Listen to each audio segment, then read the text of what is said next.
Hello everyone. Today we're going to be talking about the CPX-AP-I-EP model.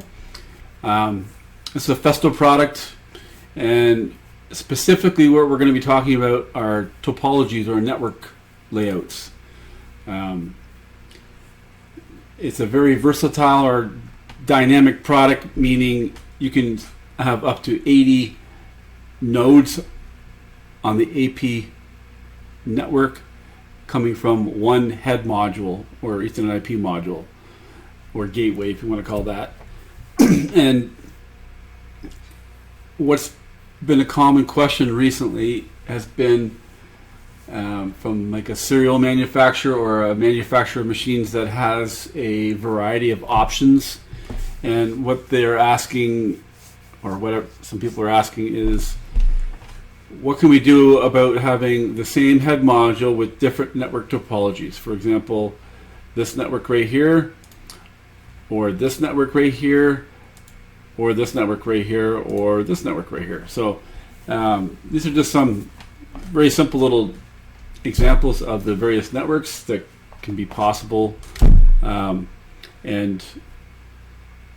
the topic of this YouTube video is how do we go about accommodating that with the least amount of changes within the Rockwell programming environment. So this is what we're going to talk about today. So the first thing I want to point out is the fact that there are, in fact, an in and out, of course, with the Ethernet IP on this master module right here. And then we have two branches that will be able to extend or add modules to that network.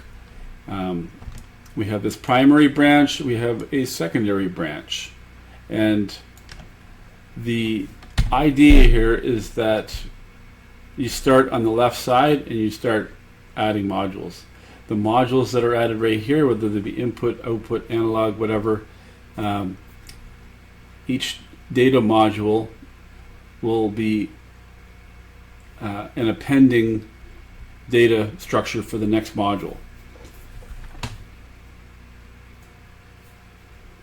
Okay, so how is the best way to describe this? So the best way to describe this is, first of all, the slot number. So the slot number starts at 1, which is this right here. We have a 1 right here, and we have a 2, and a 3, and a 4, and a 5, and a 6. Okay. If you decide to add another module that's on the secondary branch, whatever is on this primary branch, this will end at this point, and then new data will be appended at slot 7 and 8. If you decide to add more devices to the primary, for example, this right here, where we had this arrangement here and we inserted another one here, then the numbers on the primary are the ones that are extended first, and then the secondary. So you can see, based upon this design of the network, that you can run into some scenarios that that aren't the nicest when you're dealing with topology changes. When you're not dealing with topology changes, it's very, very quick and simple to set up your I/O in your PLC. So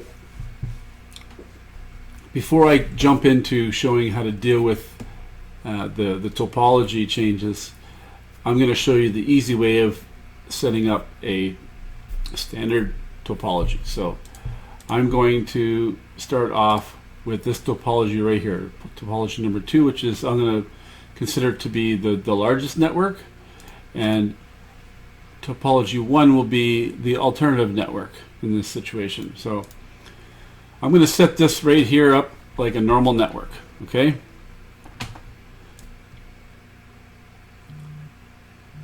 So the first thing that we need to do is we need to purchase all the equipment, connect it as shown here. In this case, I've got load and sensor power going in and out of each device, and then the valve which is very common on a system. They're fed from a different power zone. So when you have a live setup and you've connected all the wires and you have a full working or functioning network, at this point it's been powered on and you need to establish a IP address for the device. So on the Festo website here, we would simply go to the support downloads area, go to software, and we would download the Festo Field Device Tool or the Festo Automation Suite plugin, which I'm not going to discuss much in this video because it has limited features when it comes to topology accommodations. So I've downloaded and installed the Festo Field Device Tool, and now I'm going to start this.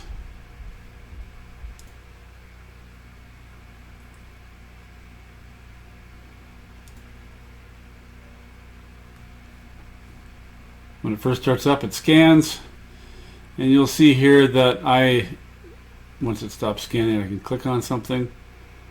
I already have a CPX-AP-I-EP module connected with an address of 111. If you look at the user manuals, you'll find that there's 3 rotary switches on the front of the module. I've chosen to simply turn all the switches to 111, which assigns a 111 for an IP address. You can also right click, go to network, and set up your own IP address, so on and so forth. In this situation here, that's already been done. I'm going to jump into the home page, which will take me to the web server on this particular head module here. So I'm going to click this now. And when I click this, it's going to open up the web page, or you can simply type in the address, the known address, hit enter, and we will arrive at the web server. So now on the right hand side of the page, we're looking at the web server. It's showing you also the numbers at the bottom as you hover over the modules. You can also select on each individual device to look at the monitoring of the parameters and change the parameters. If you want to change anything, you need the password, which is the admin, and then the password itself is the product key, which is written on the side label of the product. And you'll simply sign in. If you have a write success, then you'll see the green just like this. Some browsers have problems or limitations. That's up to the computer IT department and whether they restrict certain things. So you can see here we're coming out of this left-hand port, and we're anything to the left in this web server layout is shown from this XF20 port right here, and it'll be daisy chained across. And I'm showing this a little bit differently here. I've got the primary branch coming out and then going to the right side as opposed to flipping it around like this. It's the same idea. And once we have the online everything set up and we've modified all of the parameters to whatever we want, okay, at this point in time, the idea of the web server and the next step is to take a snapshot of the entire configuration that you've modified through the web browser here. So you'll go through whatever the devices are, you modify whatever parameters you want to do. You might set load supply and monitoring active on certain valve terminals because that's pretty common. It's common for the automotive to not have that. That's why it's a default to not active. Set the Ethernet IP module the same way.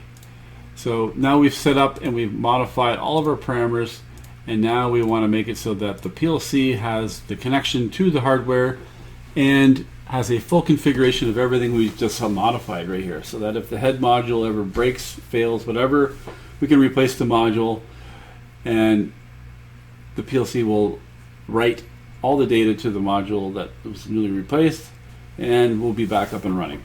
Okay, so the next step, without knowing anything else about the product, is to go Rockwell L5X project,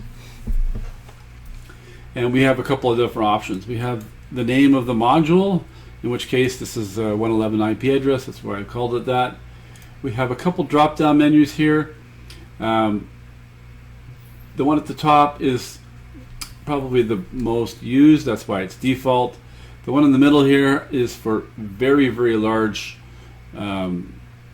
PLC networks, meaning up to 80 modules with one head module here, and it's memory optimized, meaning that the connection can only occupy so much data space. And at some point, when you get to such a large network, you might need message instructions to set up code and so on and so forth. So we have this, and then we have the fixed assembly length. We're going to be looking at this one and this one today. This one's the default, so I'll leave it like this. The configuration assembly is a complete system. That means it's saving all the parameters that I just talked about. And then we have this global diagnosis and module diagnosis. So I'm just going to click on global diagnosis, okay?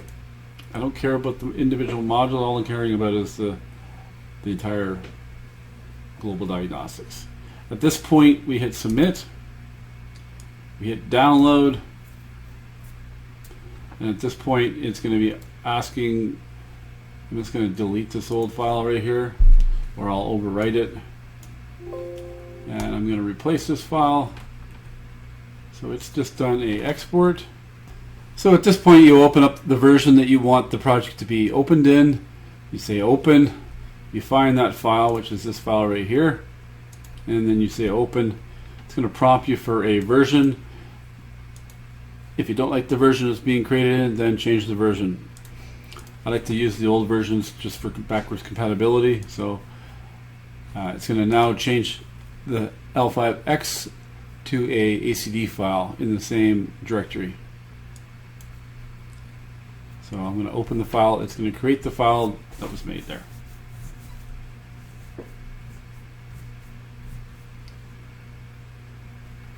So what's happened? What has this export feature done in the web server? So let's just look at the module first.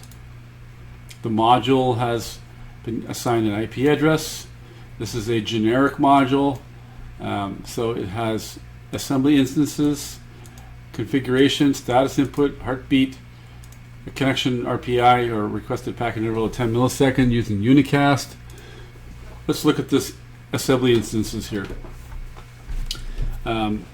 If you're on the website and you go to support download, go to expert knowledge,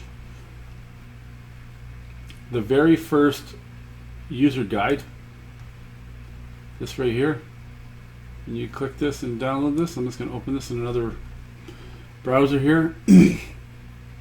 This talks about what we're doing right now in great detail. I'm not going to go into the great detail. I'm going to show you the gist of everything because there's enough to cover right here. Hopefully it's enough to baseline and get everything working for you. But that is all covered here. It talks about the parameters, so on and so forth. Okay, I'm going to close this. There is one section here that talks about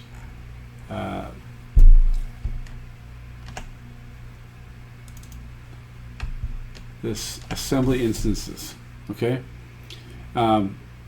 so the assembly instances are how the data is structured and provided to and from the module. And in this case right here, my assembly instances are 104, 105. So if I go back to this right here, you'll see that 104 and 105 are exact input data size with a double integer format. Okay, so those are 32-bit. So we have three 32-bit input registers, 3 output registers. Then we have a configuration assembly, which is a structure of this size here. And then we have a status input. The status input, which is 130, is status and diagnostics for the global perspective. And notice here that I don't know if it's even mentioned here, but I have a different picture here. Let me just go here for a second. Depending on the data format that you pick or that you choose for your data structure, the CINT assemblies, there's no padding at all, but when you get into the integer or double integer assemblies, then there will be padding. So that means that, for example, if there is a valve that has only 8 outputs, and you pick it to be a double integer, then the 1 byte will then be padded with an extra 3 bytes so that it encompasses the whole double integer. Okay, so keep that in mind. Now let's go back to the PLC here. So we've got this module here, but what's that mean? Okay, so we have this device here. If we go to the controller tags, you'll see here that we have these tags right here. Another way of looking at it, I like to look at the edit tags because it tells me what tags are native to the controller and which tags have been added. So if I zoom in here, we'll see here that we have a C, we have an I, we have an O, we have an S. So C for configuration, I and O for inputs and outputs, and then S for status. And then if we further expand the structures, we'll see here that we have double integers, 3 double integers for the status. We have 3 double integers for the output data, 3 for the input, and then just like in this, the size of this data structure is 55 bytes long. And this, when you look at under monitor tags, you'll see here that this describes in detail which each configuration number is. Of course, it's all in hex. So this gives you an overview of everything. Then we get into some nice features. So we'll see here that there are some data types, okay, some user-defined data types. And what Festo has done really nicely with that export tool is they have created some data types based upon what we have, physical, okay, and they're building the data types or nesting them and building a platform to the point where we have a data structure of inputs, outputs, and status. So the inputs, we'll see here that we have module 2, module 3, module 4. They're all these modules here. And the same applies to the outputs. These are all the valves. They're different structures based upon the data types and the type of valve that they are, and the status. So what they've done on top of this is they have added these controller tags here. Go back to here with edit tags. So they have used these tags right here, and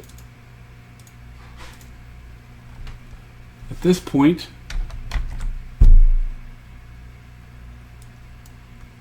they have inputs, outputs, and status. Okay, so we have the raw data right here, and then we have the user data right here.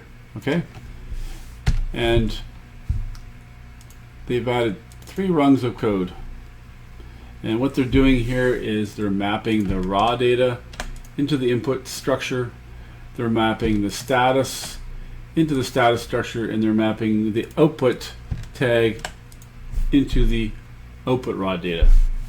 Now, I personally like to read inputs and then set the outputs and look at the status, you know, in certain orders, but we're not covering that right now. So at this point, I can simply download. Of course, if I have the PLC connected, hang on. I can basically connect to the PLC, download this module right here and this project, and I have a working project. In my case here, I need to take all this information to my PLC. So either at this point here, I change my my controller so that the project itself is the project that I'm going to download. In my case, I already have a project, so I'm going to copy everything. So I'm going to, while the PLC is powering on here, I'm going to go to my project right here. And so I have my project with my configured PLC on the left. I have the project which was created by the code on the right. And that manual I showed you earlier shows you how to do everything, but I'm just going to copy real quick. So I'm going to copy the module.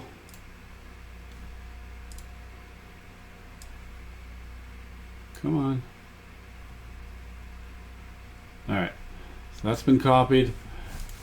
Now I'm going to copy paste.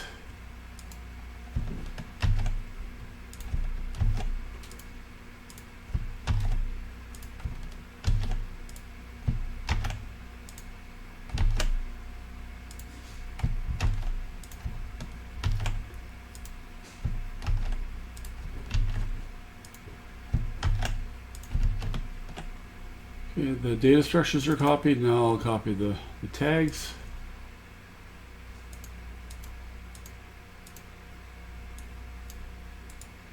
Copy, paste, and then copy these 3 rungs.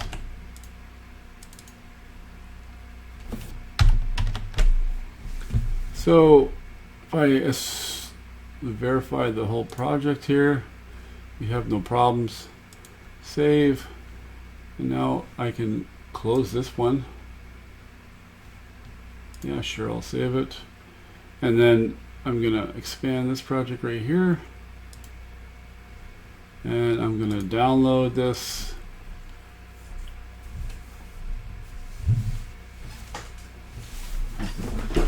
Connect the PLC.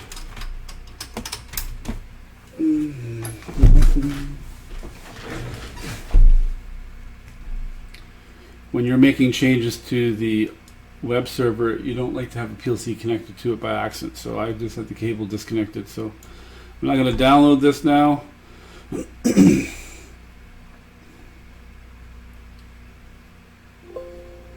Yes, so now I can close everything, just go to the monitor tags, and I can look at my inputs. And the nice job here is that we have all this input data, for example, and if I toggle an input on the last module here, you'll see here that it's changing status. So this one right here, I'm just toggling it off and on, and that is representing as module 4. So module 4, this is Topology 2, so it's module 4, and we're doing this one right here, the very top one. And if I want to set an output, I simply come into here, flip a bit, flip another bit, and believe me that the outputs are on module 5, which module 5 is this module right here. So this LED and this LED are on. So that's how simple it is to set up this configuration. And from a perspective of understanding what is what, it's pretty straightforward. You have the input modules, they're all labeled. You have the output modules, which are also labeled. It even tells you in the descriptions, you know, it's a VMPAL here, and the next one here is a VAM, and the last one is a VMPA. It tells you that module 4 has a M12 connector on it, and all the rest of them have M8s. Like, it does a very, very good job of exporting, and it's very clear to the user where the data lies, and so on and so forth. We have status as well, and it's in a format that's also understandable. And if I short circuit something, then what will happen is a code will come through. Sometimes the short circuit actually faults the module, but it will come through, and then we have the fault code right here. So the structure is really simple. Okay, I'm resetting the short circuit now. It'll clear the fault automatically, and that's how simple it is to set up a topology. So I'm going to work with this, and I'm going to build on this project here. So at this point, I'm going to hit the save button, and I now have Topology 2 fully programmed and ready to roll. Okay.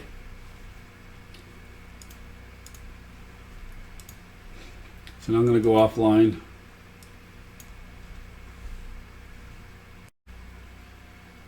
And the next step is to build the next topology. So we go back to our web server here. What am I doing here? Close this and go into our web server. Okay, so this is our web server, this is our layout.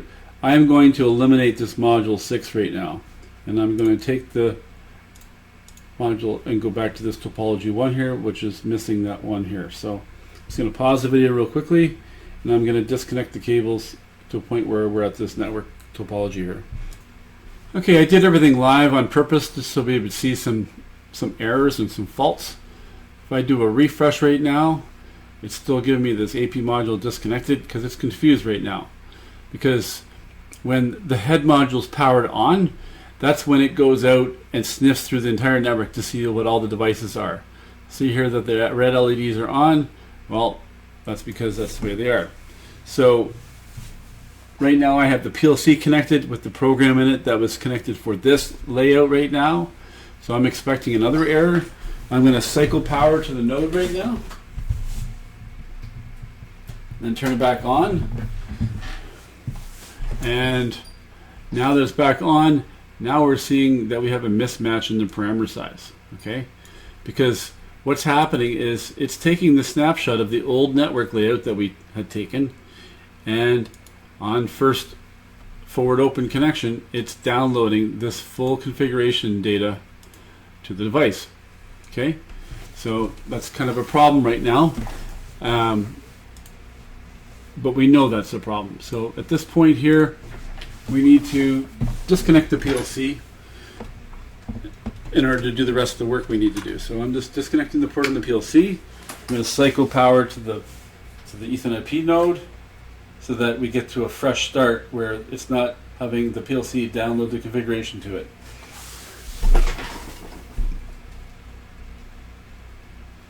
Then I'm going to do a refresh, and now we have a working system where it's just the two nodes here.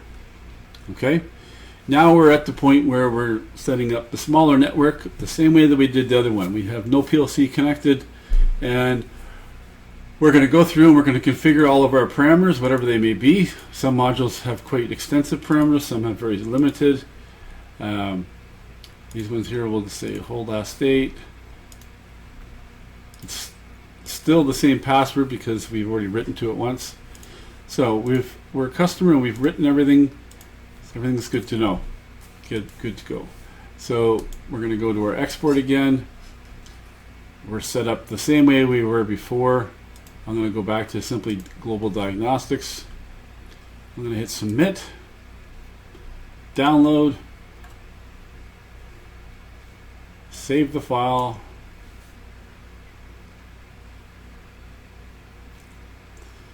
and at this point here, this is my program with Topology 2,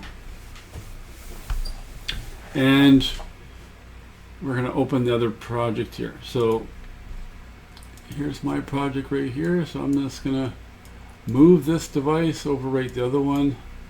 I'm going to double click, which will open up a new Rockwell environment because I have an association with it, and it'll pop up here in a second as if I had opened up a baseline, and here we are right here. So it's doing what it always does. It's asking me what do I want to do with this, and I'm going to call this Topology 1. Save, let it open.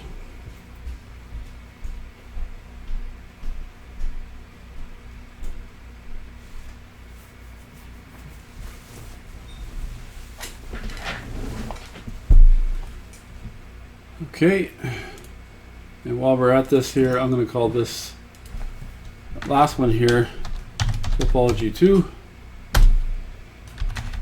I'll delete this, so it's just the ACD files we're dealing with.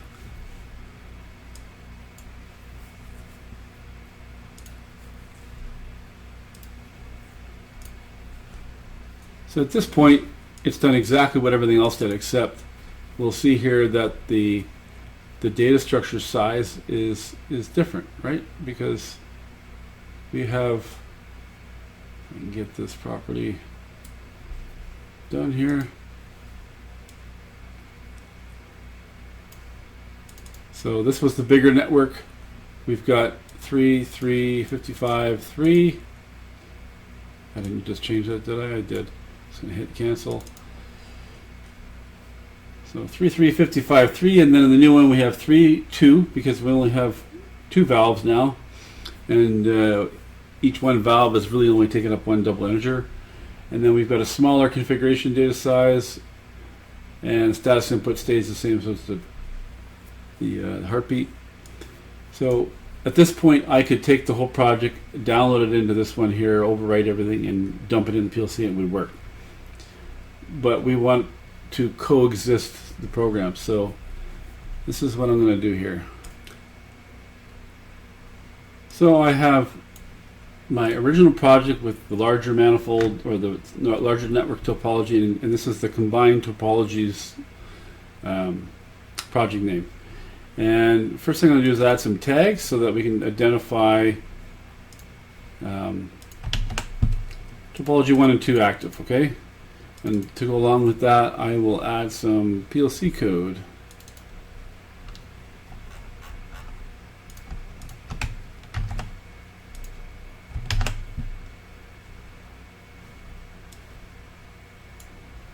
Okay, so we have topology select.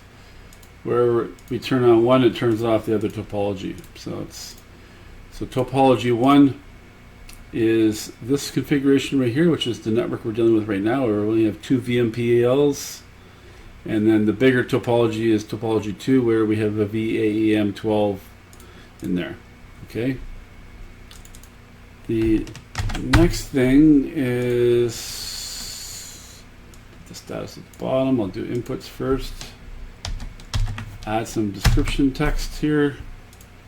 So this is input mapping for module 2, 3, and 4, the ATI. So this is mapping from here to here, as we've discussed in the past. Then we have output mapping, and I add text here. Then we have, so that's assembly instance 131, 121. See if that matches. So in this case, it's a little bit different, but I'll leave it like that for now. I'll just use the topology as the description. And then we finally have the global diagnostics, or global diagnosis. And if I add some text to this, we can discuss that right there.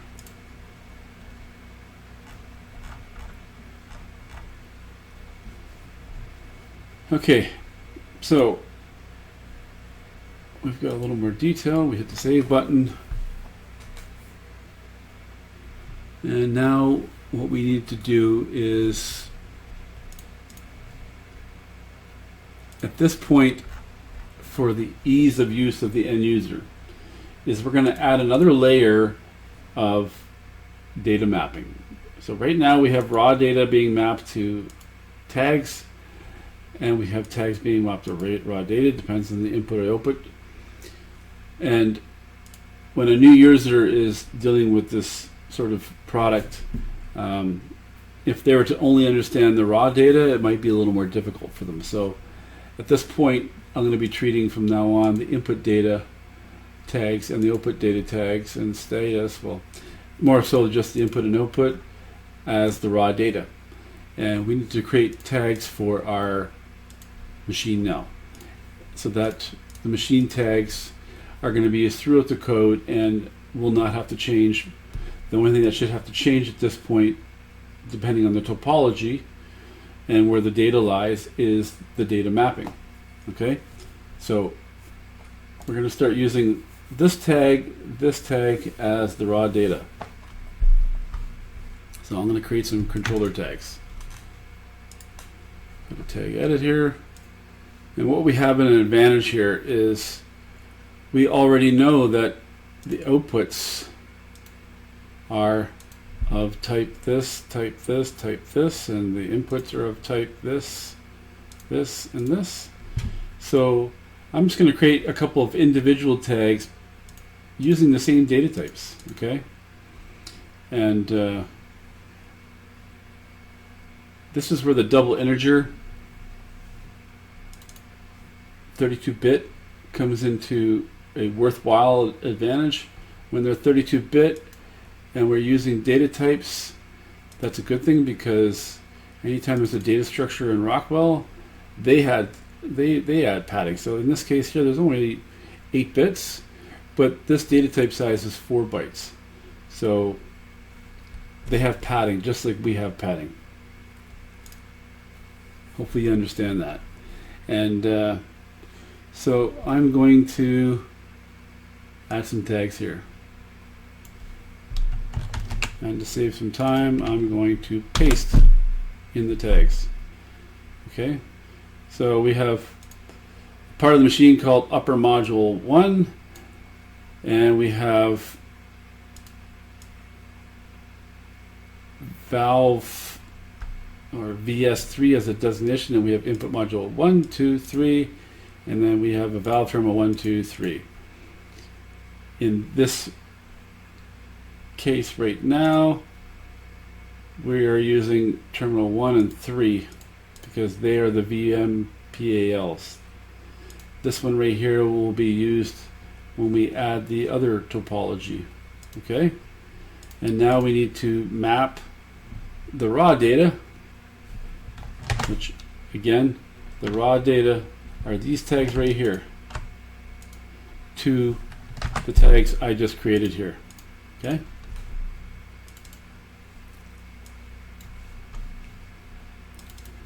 So in order to do this, let's start at the input mapping here. And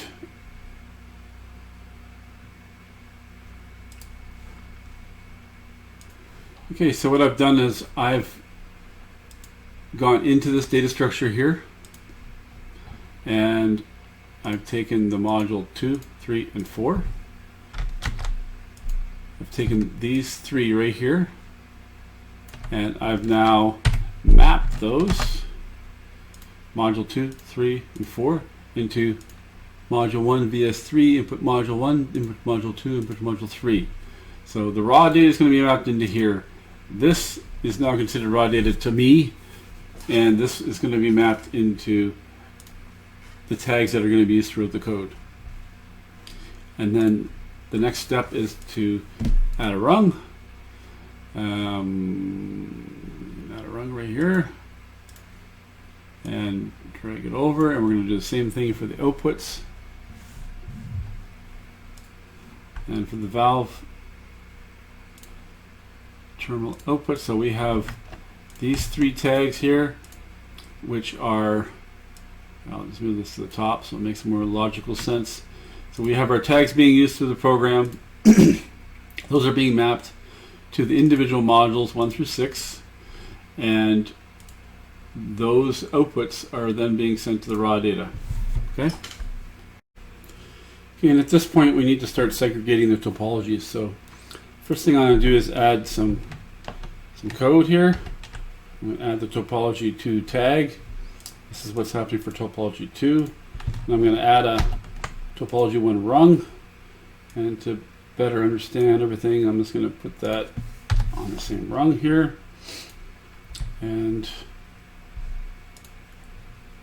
in this case here, we run into a slight discrepancy. So terminal 3 on the larger manifold is the VMPAL, which is this one right here. When we go to the smaller one, network, it's the same valve that was over here moved into here. So we need to accommodate for this. So if I copy all of this, paste it over here,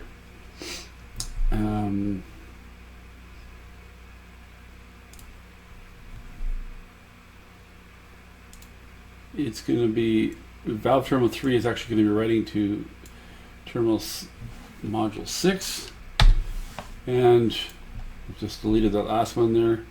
The problem here is that module 6, depending on the topology, shouldn't be called this. So I'm going to go to module 6.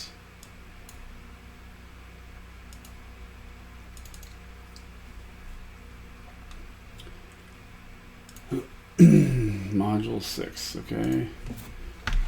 So topology 2 equals this. Copy. Let's do a property here.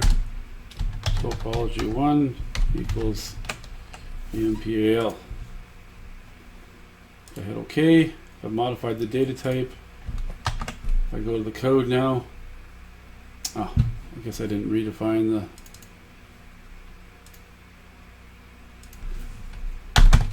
topology 1.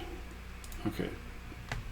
So topology 1 is the VMPAL, is the output 6, topology 2. And we know that by looking at the export that we've done earlier, where module 6 is in fact the VMPAL, okay? So we come back to here, we have, put this back down here. So we have topology 1 active. We're going to be writing the valve terminal 1 and 3 to module 5 and 6. In this case, we have topology 2, which is the bigger one. The VAM is in the middle of these two, and we're going to be writing there. At this point, we hit the save button, and we can download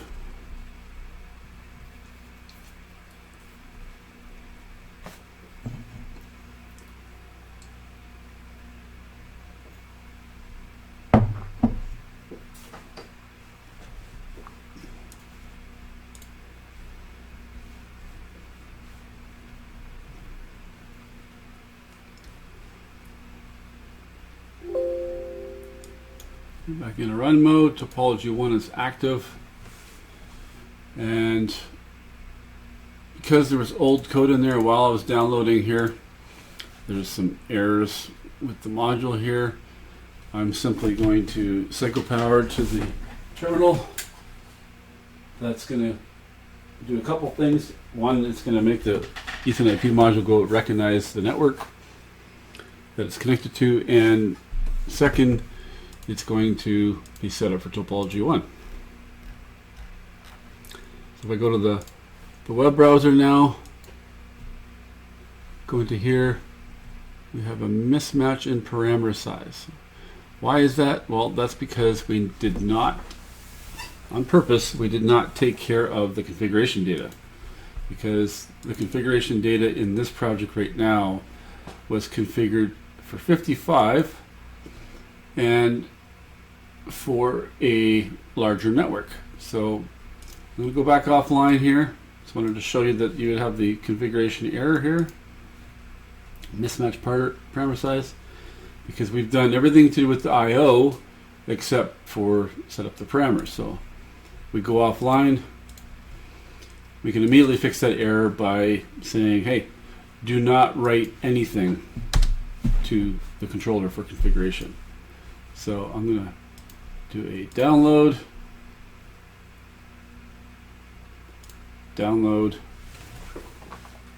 While it's downloading, I'm going to cycle power to the node. Turn it back on.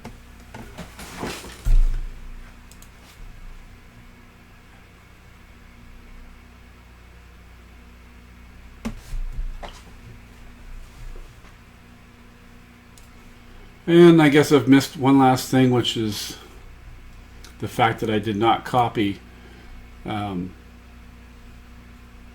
output size. So that brings us to the next step. So we'll see here, because we're using 104 or 105, the exact instances. If we go to our picture here, we're using exact input data size, exact output data size. So we cannot accommodate the fact that the topology is different now because we're using the exact data. So we need to change our concept or design and go back a little bit to the drawing board here. And what we're going to do here is we're going to change from exact I/O data size to fixed data size. So I'm going to go offline,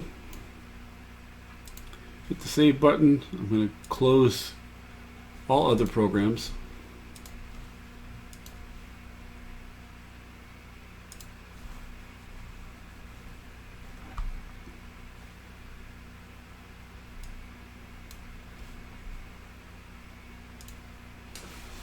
And I'm going to go back to the web browser here. And on the web browser, I'm going to go back to the project export here. And instead of using the default, I'm going to use fixed assembly length. And because we were already using Datatype DINT, I'm going to stick with the DINT because it all makes sense. And I'm going to change the whole system to a DINT system, 64 bytes. The 64 bytes has to accommodate the largest topology you have. I'm going to submit, download, and save. And I'm going to open that project here, bring it in here,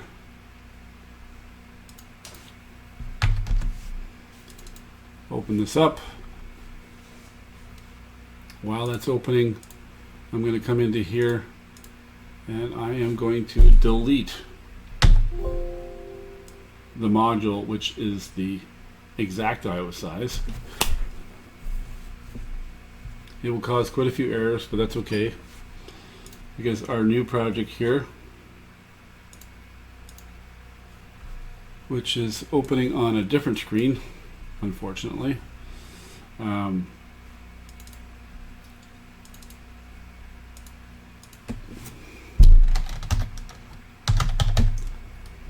just going to call it fixed, let it open. It's creating and opening the project. I'll drag that over here in a minute. So we have this fixed data size now. The fixed data size are using different instances. Configuration, again, I'm not going to use the configuration, so I'm just going to set that to 0 right now. Hit apply. Everything else is good. It did not create any code, which is fine. This is the module we're going to use. So I'm going to copy, bring it over to here, and I'm going to paste. And the data structure lies, all the data lies in the same spot, except because of the instances being used, the rules of the data is more tolerable, I guess you could call it. So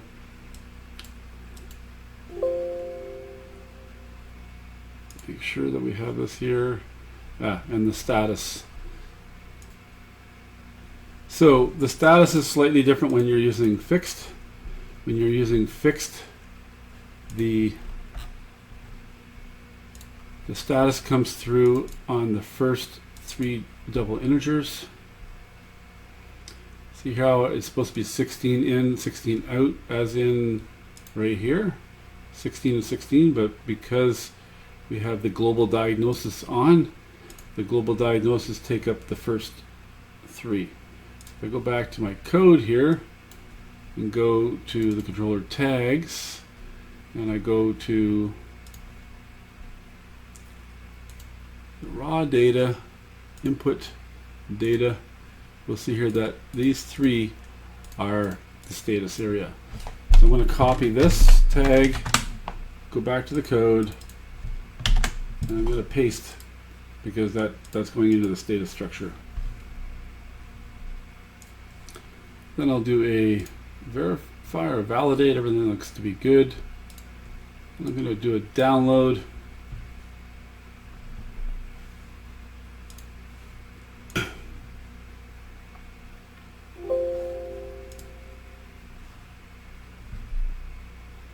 And we have no errors here. Everything's good. We have our code working here. We're on topology 1. We go to the web server here. We seem to be okay. Again, I will let's go to the process data here. I've not showed you this yet, but process data here. I'm going to turn the input on, and you'll see here that the input goes on, off. So that's module 4. If I go back to my code, which is active right now, I'll go to the controller tags, open this up. We'll see here that it is module 3 that we're using. And if we look at module 3 and the other ones here, this should be the module right here. And we'll see here that that's not working. And why is that not working? Well, I'm trying to take you step by step why. That's because I just basically told you why. It's basically because the module are coming through at a different address here because we're in fixed data assembly now. So if I go to monitor, we need to offset everything by 3 because instead of starting at 0, now we're starting at 3. Okay? So if I do a double click and modify this address to the dating starting port is 3, then, and now I assemble the edits. Now it's starting at the right address and doing a copy synchronous. And if I now look at the inputs, module 3, monitor. So this one right here, this one here should be on and off, and turn off and on. So now we have a working system for the inputs.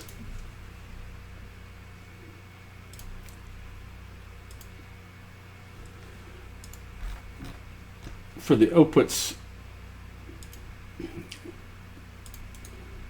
I'll go to terminal 3, set the bit, and this module right here, which is right now in this configuration, is coming on. So everything's working right now. And if I change to topology 2 and modify the physical wiring, everything will be working. So now the next step is to deal with the configuration for both topologies.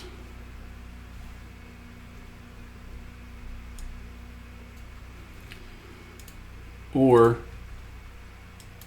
we can save this and we can simplify the mapping slightly. Again, I'm simply taking you step by step. I'm not trying to confuse you. I'm taking you step by step to see what your options are. We could leave the mapping the way it is, but it's a little bit messy because there's 3 layers of mapping. So now what I would like to do is take the raw data, coming in from this connection here and go directly to this and skip over these. The reason these were embedded here was because in order to go from here to here, you need to understand a little more in depth the web server. So let's look at the web server again. What I haven't really shown so far is the assembly view. What the assembly view shows you is where the data lies based upon the instances you're using. Okay? And right now in our code we are using fixed data size. So if we go into here, we're using 137 for the input. So if I come into here, do a drop down, scroll until I see the 137, we will see here what the description of each data type is, and so on and so forth. We also see the offset. So we'll see here that the input 0 from module 2 is bit 96. So if we take 96 divided by our data type, which is DINT, which is 32-bit, 96 divided by 32 is 3. Therefore, data type or data tag 3 from the data structure, bit 0 is our input. So if I go to here, to here, to here, so bit 0 is in fact our, I copy this and I paste this, that is exactly where that bit lies. Okay, and to show you that I'm not lying, we'll go to the last module, input 0. So 160 divided by 32, I'm not a mathematician, 160 divided by 32 is 5. So copy, go to 5, this one right here, and when I turn the input off and on, there's the input going off and on right there. Okay, so this assembly view tells you where all the data is. Okay, what's nice about it is there is a CSV export, which we'll cover. So we have the 137 input. I'm going to export this.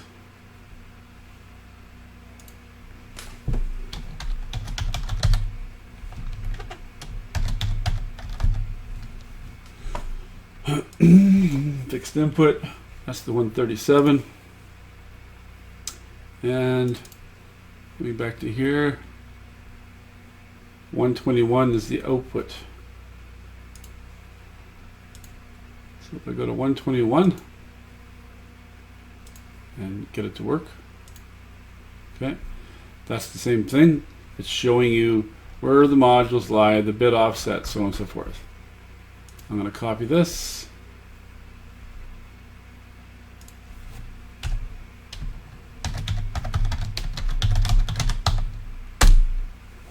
Okay.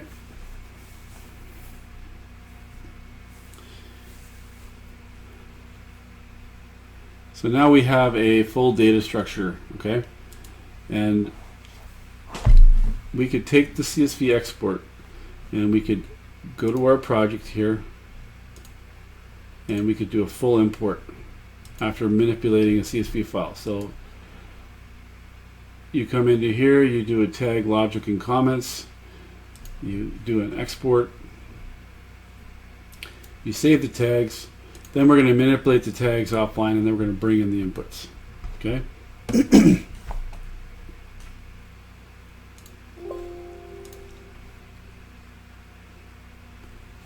I'm not going to show this because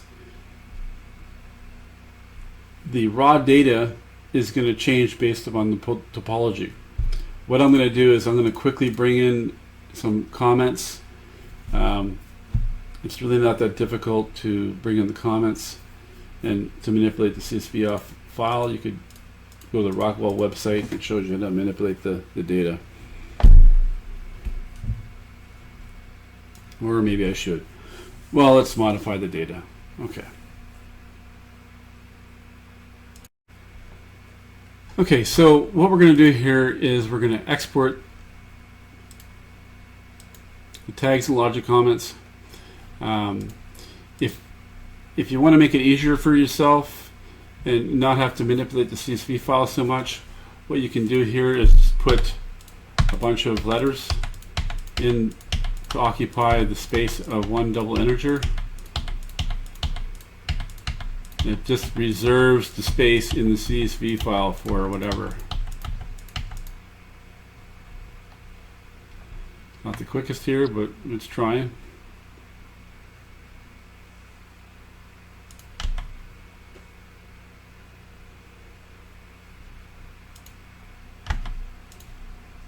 So I have a data structure of 32, and when I do an export tags and logic comments here,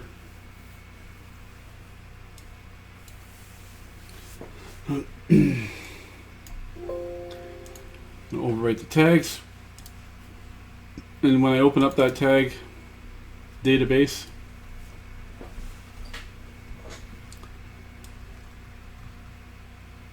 put this over to the left here.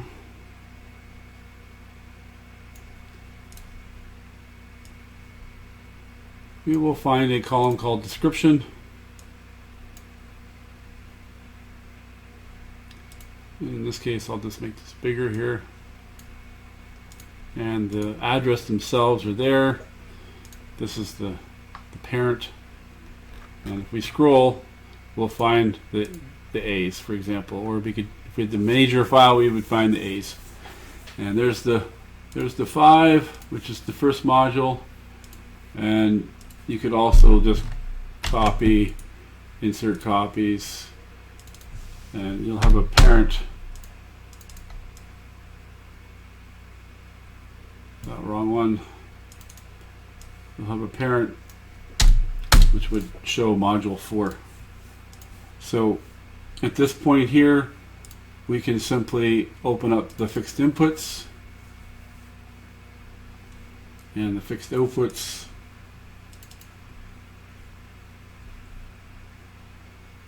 We've already the text here for both the inputs and outputs here.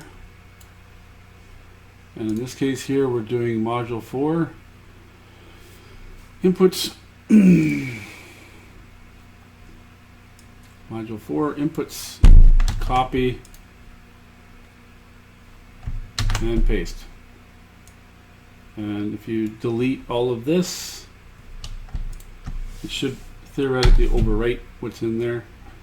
And you keep manipulating the data. If you want to do module 4, see how it's skipped over here? Just do a copy, do an insert, then just do a replace on the data 5 with data 4. Do a replace all. It's searching within this only here, 33 placements, close. You come back into the inputs here, find module 3, do a copy, do a paste, change this to a 3, and you keep going for both the inputs and outputs. Okay, so now you've done the inputs, you've done all the outputs, and we're going to close this now. You save it. It's going to ask to save it as the CSV format normally. Otherwise, you've got it set that way. Replace it, yes. Yes, keep using the CSV format. And then you simply go to your PLC code and you come back to import export, and instead of exporting, we're doing import now. You can't do that when you're online, so you have to go offline. import, pick the file, import, and now it's overwritten everything. Okay, so if we look at the data structure of the raw data, so the input data stays the same, and when we get to the output data, module 5 is the only one that's common. Module 6 and 7, I've just kept them like that because 6 and 7 are going to change. I have something written there, but there really shouldn't be something written there. Okay, like I said, the raw data is where the mapping is going to change. So it's only for the purpose of understanding where the data resides in comparison to this data right here, and understanding what we're going to do in the code. So at this point, we can go to our code, and now we can jump over the inputs and so on and so forth. So instead of mapping the data from the data 3 to the inputs, which is basically copying it to module 2, 3, and 4, we're going to simply replace 2, then this is going to be 4,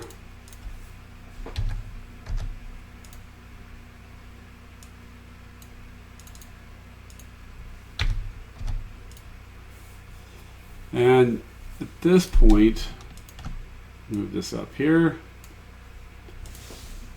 delete this, delete that. So we've done the inputs now. The raw data is being mapped directly to our input tags that are being used throughout the code that will not change. Only thing that's ever going to change is the starting address if they do change something at any point. Now we're going to do the outputs. Same concept. With the outputs here, we have this data structure here. So I'm going to go to the outputs, monitor, and the first module is this right here, module 5. I'm just Control Tab to go back and forth between the two open software here. So again, Control Copy, and wherever we see 5 here, that's 5, that's 5,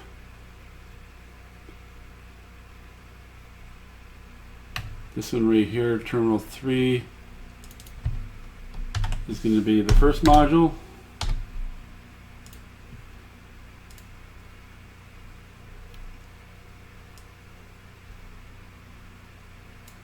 The VAM is going to write to that one there. That's going to be when used. So terminal 3 is writing to data 1 when it's the smaller manifold. Terminal 3 is writing to data 2 because the data's been pushed out at that point. And we don't need this any further. So now we have bypassed the extra layer there. So if I go back to my tags, go to here. Now I can delete my inputs and outputs. I'm going to keep my status because it's a nice data structure here. And it's the correct format when you're monitoring for everything. Okay? So let's just go back here and make sure there's nothing unused.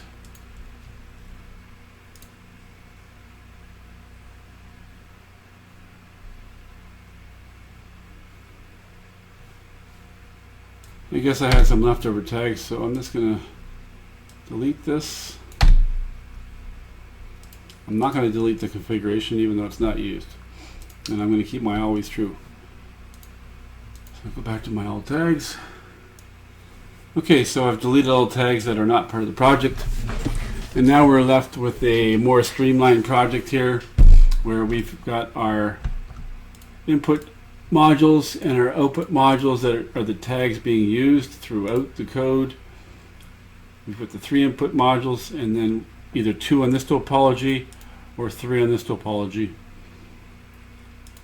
And we've got our topology selection. I mean, you can do it however you like. And again, if we do a download, everything will work the way it's supposed to. And the input mapping is 131. Input mapping here is 137.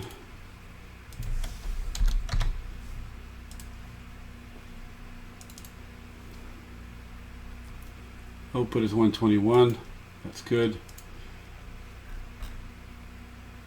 Assembly instance for global diagnostics is 130. Did I pick the wrong one? 140. So it's I didn't do anything yet. Did I? It's actually 130 because it's embedded in the first 3 double integers. Sorry. So we have a project right now where we can swap back and forth between inputs and outputs and the different topologies without any errors and so forth. This looks a lot simpler now that we're finished. It was not a simple path to get here. The next thing that we have to discuss is the fact that on each topology I showed you how to modify the parameters, and we at one point want to keep those parameters. Okay, we don't want to have the default. Okay, so that's the next step. How do we set up the topology so that the configuration of each topology and the parameters that have been modified for that topology are the same?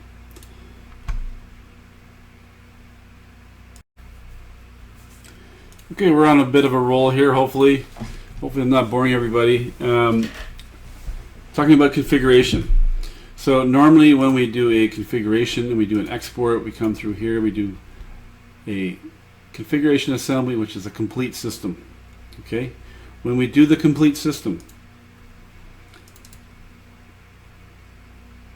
it will create this. It will create a size based upon the topology. If we go to the configuration tag of whatever this export was at any point in time, it's apparent to you that in the monitor mode here, it's telling you module 1, 2, 3, 4, 5, 6, and 7. So this was for the bigger topology 2, was set up like this. And when this configuration word is not equal to 0, then upon the forward open connection, the entire configuration data will be downloaded to the module. Okay, we cannot use that right now because the topology will be changing, and therefore the parameters will be different, and the data of the configuration will not align properly with each topology. So we need to accommodate for that. How do we do that? Very simple. We go to the web server. Okay, we need to do this 2 times.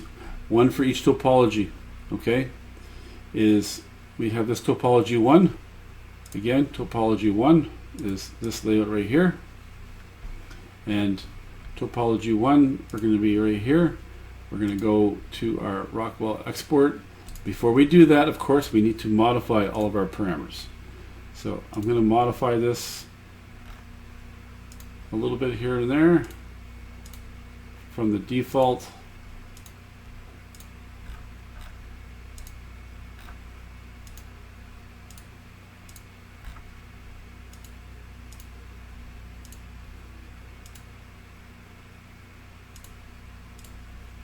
And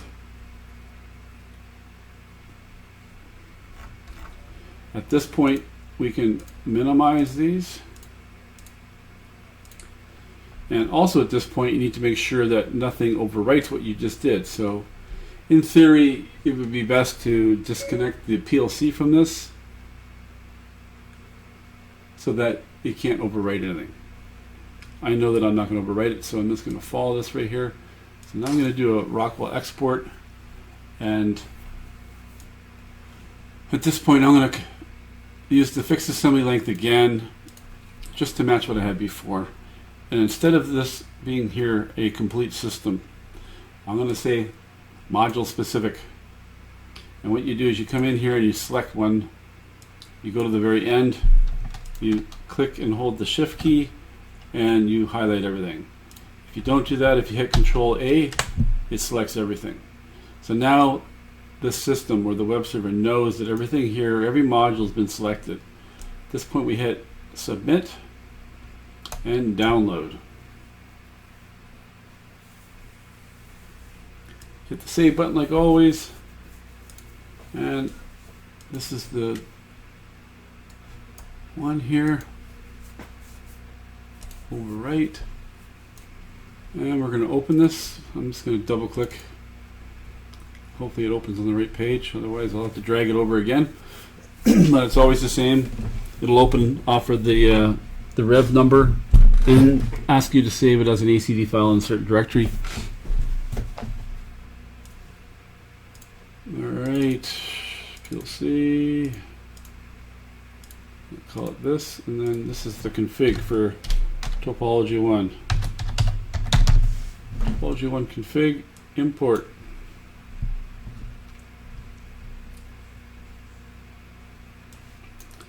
It's creating, and then I'll drag the code over so we can see what we're looking at. Okay, so it did this, but we don't care about this right now. All we care is that the IP address of that is the same name. Okay, because what's happened here, we go to the controller tags, go to edit tags. We have here a nice set of tags that have been created. Okay, and there's messages and so on and so forth. And if you look at the routine here, we'll see here that we have, just going to move this out of the way, we have a bunch of code. And what this is doing here is, upon first scan, it's filling a couple of values here. It does a get system value to find out whether we have a connection or not to the actual interface, which is this interface right here, because see, the name of this is also the name of that. And based upon that being on the very first scan, it's going to set this bit and it's going to write these messages. These messages right here are sending the configuration data and the system parameter message. Once they're sent, then we unlatch the reconfigure button, or the code does, and so on and so forth. If you go back to the tags here are set up for messages. Then each module has configuration data or parameters. So this right here is the bits for that. Module 2 is the same kind of thing here. This module thing here is another valve, so it's a little bit different. Set up behavior and fail state. Those all look familiar because those are all right here. Behavior and fail state, setup monitoring. Okay, it's the same thing. So what this is doing, or has done for us, is the export has basically created code and tags to do all the work for us. So now all we have to do is take this code and put it into our project. Okay, so before I do that, I want to label this a little bit here. So this is Control D. This is Topology 1. And if I go to my code, I'm going to do this at the bottom of the rung here. And I'm just going to paste in a rung called Configuration Assemblies. And I'm going to go to the code. I'm going to go to the tags.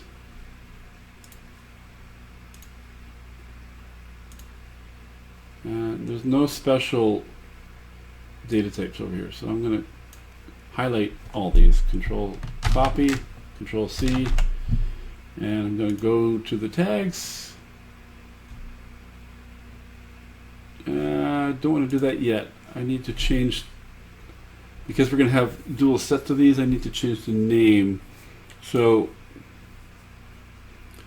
what I'm going to do here is what? So I'm going to take that, copy. I'm going to do a Control H, and I'm going to call this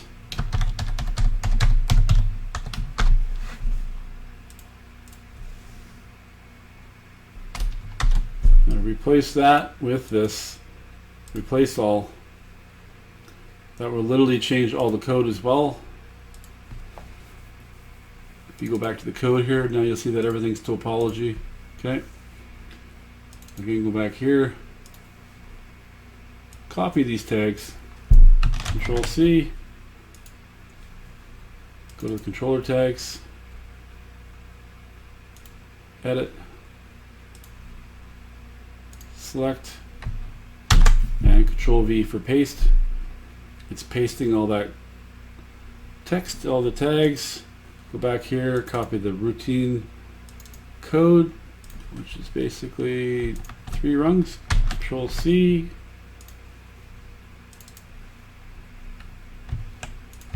Control V. If I do a validate right now, everything's copacetic, everything's good. So now we're going to do the exact same thing after we change the topology back to the bigger one. And we already showed you the fact that this code worked in the smaller topology, this one right here. So now we're going to change the wiring again so that it's the bigger topology, and that way I can generate the code. I'm just going to pause the video for a minute. So I just did everything live. If I go to the network right now, it's going to tell me, hey, I have some problems.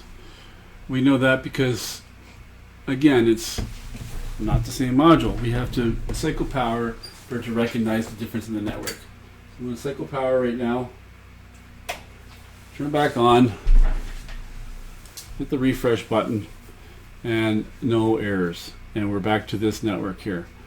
So again, we're going to go back, we're going to do L5 export, we're going to select the fixed assembly data type, double int. We're not going to do the complete system, we're going to do module specific. We're going to select all the modules, and we're going to submit, download, and we're going to export that. I'm going to close the old project here. I'll sure save it, why not? So now we're going to open that. I'll just open it from the routine here. And I'm just going to copy this because this is what it's going to be called. So I'm going to open this one here. It's going to prompt me like it always does. I'm going to say import. I'm going to call this Topology 2 config. Import.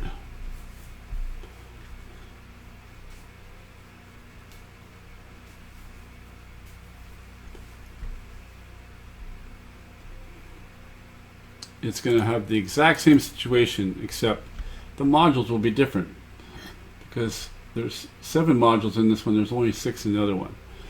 And the first thing I'm going to do is change the tags again. I'm going to rename them to Topology 2.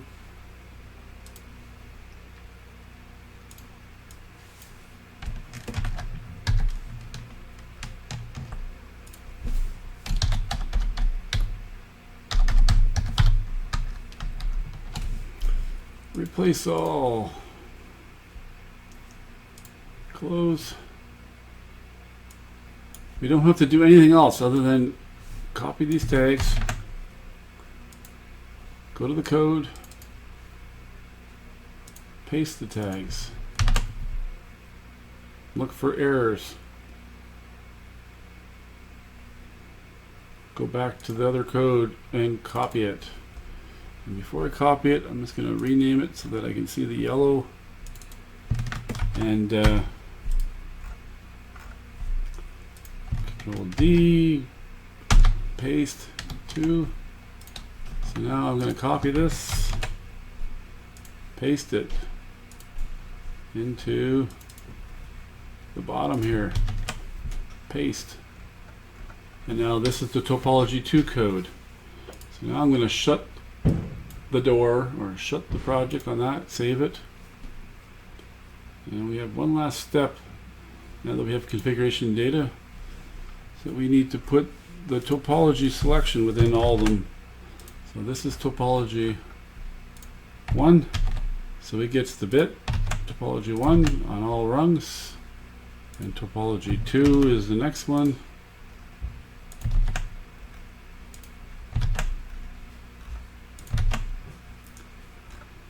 Okay, hit the save button.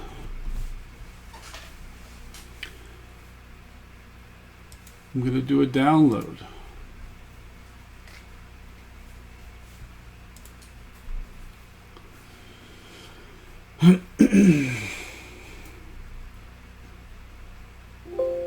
Yes. So we're back up and running. And I have topology 1 selected.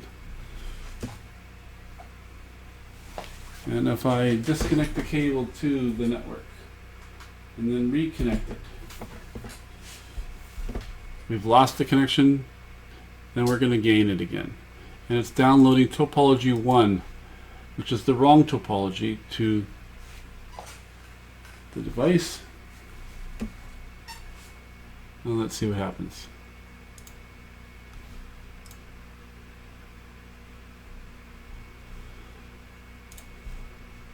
We'll see here that there's no data in here that has an error, but there is data right here. For example, there's an error in the message instruction. Okay, and that's as far as I'm going to go. It's up to the user to go past that. I'm going to change the topology. It's going to Control T to turn that off. Toggle this on here, and I'm going to cycle power again, or reduce the connection, inhibit the connection, and we'll see here that all messages took place. The configuration here is default. Load supply.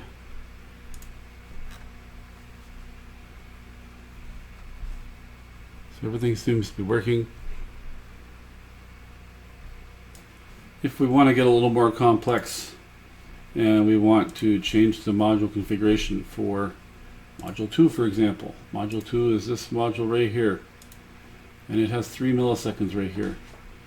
So if I come into module 2, open up this configuration right here, find the tag that's being downloaded, copy, controller tags, find Victor, find this right here. So it's module 2 configuration, and we'll see here that we have this right here. So I'm going to change this to a 3, and then I'm going to disconnect the cable. You see here we have a lost connection, and reconnect the cable. That's module 2. Hopefully this isn't an error. And if I do a refresh, go to module 2, now you'll see it's configured for 10 milliseconds. So you can see that the configuration data is being downloaded properly. It's up to the user at this point to go the one step further and manage the error messages of the explicit messaging here. The fact that Festo has done all of this in the first place and all the code, that's pretty good as far as I'm concerned. And the code or the programmer needs to do something themselves. So I'm just going to save this, and at this point we're pretty much done. And we have set up everything in here, hopefully not too complicated for everybody. And yeah, good luck doing this.